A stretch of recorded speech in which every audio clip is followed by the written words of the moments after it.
So నేను చెప్పేది ఒకటే, అందరికీ మనమంతా మళ్ళీ ఇప్పుడు జైలుకి వెళ్ళి వచ్చిన వాళ్ళు కూడా మనతోనే ఉన్నారు కాబట్టి వెలుగుమట్ల 2.0 యుద్ధాన్ని మళ్ళీ మనం స్టార్ట్ చేయాలి.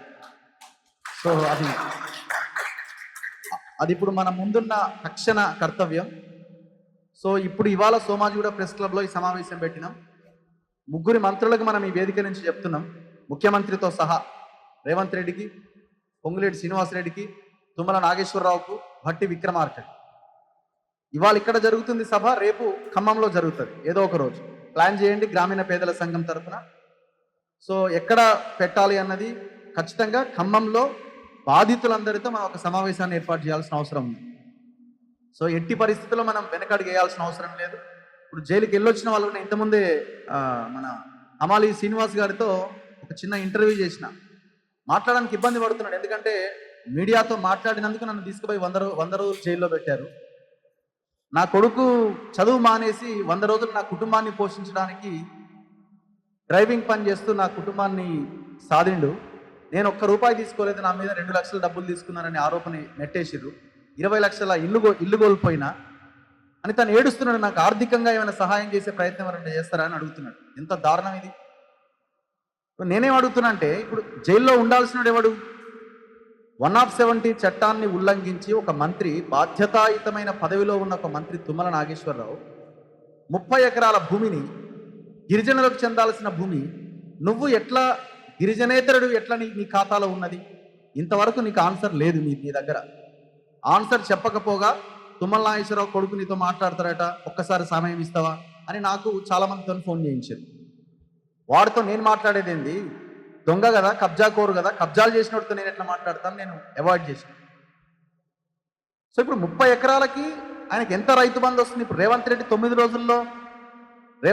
9 రోజుల్లో వేసే రైతు బంధు దాదాపు 1,80,000, 6×36 అంటే 18, 1,80,000 రూపాయల రైతు బంధు రేపు 9 రోజుల్లో తుమ్మల నాగేశ్వరరావు అకౌంట్లో పడబోతున్నది.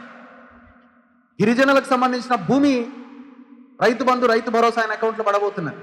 మళ్ళీ నెక్స్ట్ టైం అంటే 3,60,000 రూపాయలు, 3,60,000 రూపాయల రైతు బంధు రాబోతున్నది. వీళ్ళేమో కట్టుకున్న ఇల్లు కూలిపోయి, కుటుంబాలు ఆగమైపోయి 100 రోజుల పాటు జైల్లో ఉన్నారట.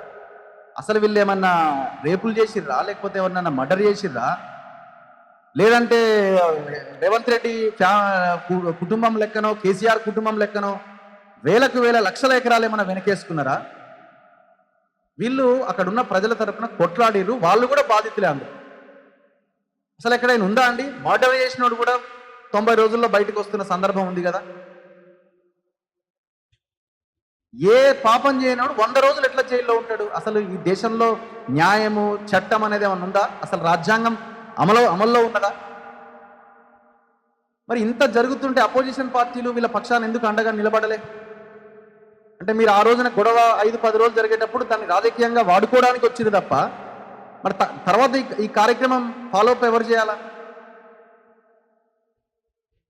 సో ఎంత అన్యాయం ఇది! సో అందుకే ఈ వేదిక నుంచి మేము చెప్తున్నాం, వెలుగుమట్ల 2.0 యుద్ధానికి ఇక్కడి నుంచే మనం శ్రీకారం చుట్టాలి. ముఖ్యమంత్రిని, 3 మంత్రులను, ఖమ్మం జిల్లాలో ఉన్న రాజకీయ నాయకత్వాన్ని మొత్తం ఎండగట్టాల్సిన అవసరం ఉన్నది. ఖచ్చితంగా 62 ఎకరాలు భూదాన్ భూమని తేల్చాల్సిందే. అక్కడ అర్హులైన పేదలందరికీ ఇండ్లు కట్టివ్వాల్సిందే. లేకపోతే రేపు మీకు జరగబోయే ఎలక్షన్లో మీ రాజకీయ సమాధి కోసం వీళ్ళంతా ఊరూరంతా తిరిగి ప్రచారం చేస్తారు. Thank you very much.